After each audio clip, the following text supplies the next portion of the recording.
Industrial ইলেকট্রনিক্সের 14 অধ্যায়ে UPS uninterrupted power supply block diagram এবং এর কার্যক্রমের সম্পর্কে ধারণা নিব। এর আগে ক্লাসে আমরা দেখাচ্ছিলাম আইপিএস। দুইটা আইপিএস হলো ইনস্ট্যান্ট পাওয়ার সাপ্লাই, ইউপিএস হলো আনইন্টারাপ্টেড পাওয়ার সাপ্লাই। দুইটা একই জিনিস, কিন্তু আইপিএস টা হলো বড় বেশি লোডের জন্য, যেমন একটা রুম, দুইটা রুম বা একটা ফ্ল্যাটের জন্য ইউজ করে। ইউপিএস টা একটা নির্দিষ্ট ডিভাইসের জন্য, যেমন কম্পিউটার বা তোমার একটা টিভি বা একটা নির্দিষ্ট ডিভাইস চালানোর জন্য ব্যবহার করা হয়। এটার ব্যাটারি ব্যাকআপটা কম থাকে আর আইপিএস এর ব্যাটারি বেশি থাকে। কার্যকরী পাই ঘন্টা শেষ। তাহলে আমরা একটু দেখি, প্রথমে যখন দুটো এসি সাপ্লাই থাকবে, যখন আমার দুটো সপ্তাহ তখন এসি সাপ্লাই থাকলে তখন দেখবা তখন রিলেটা অন হবে। রিলে পয়েন্ট অন হলে আমার কি হবে, এইটা ওপেন হবে, এটা ক্লোজ হবে।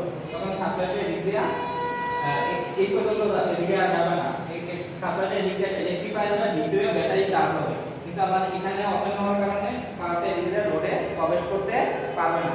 যখন এসি থাকবে তখন আমার সাপ্লাইটা কি এদিকে আসে ইলেকট্রিক পাইয়ের মাধ্যমে এসি কে ডিসি করবে এবং ব্যাটারিটা কি হবে, চার্জ হতে থাকবে। এবং যেহেতু এই লাইন অফ, তাহলে আমার উপর দিয়ে এই সুইচের মাধ্যমে আমার সরাসরি এসিটা লোডে যাবে এবং চলতে থাকবে। এখন যখন ধরো এসি সাপ্লাই চলে গেলে কি আমার এটা ওপেন হয়ে যাবে। তখন আমার এসি তো না, এসিটা এসি আর যাবে না। তখন ব্যাটারিতে এসি থাকার কারণে ব্যাটারিটা চার্জ হচ্ছে, এই চার্জের মাধ্যমে ইনভার্টার কি করবে, এই ডিসি কে এসি রূপান্তর করবে।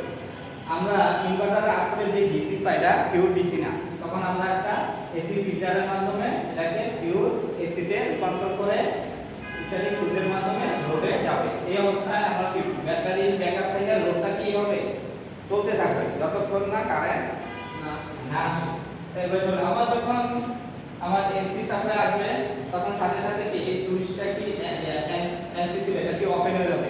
তখন এই সাপ্লাইটা এদিকে যাবে না, সাপ্লাইটা রেক্টিফায়ার হয়ে ডিসি ফিল্টার হয়ে ব্যাটারি চার্জ হতে থাকে।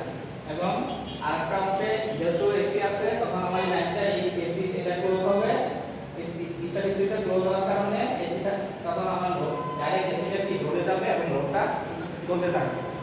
এভাবে একটা কি করে ইএফএস তার কাজ করে। যখন এসি থাকবে ডাইরেক্ট এসি সংযোগের মধ্যে লোড চলবে, যখন এসি থাকবে না ব্যাটারি থেকে ডিসি ভোল্টেজকে ইনভার্টারের মাধ্যমে 24 ভোল্ট ডিসি ভোল্টেজকে 220 ভোল্ট 24 ভোল্ট ডিসি কে 230 ভোল্ট এসি তে রূপান্তর করে ফিল্টার করে লোডকে পরিচালনা করতে থাকবে। এভাবেই একটা ইএফএস এর কি কার্যপ্রণালী সম্পর্কে থাকে।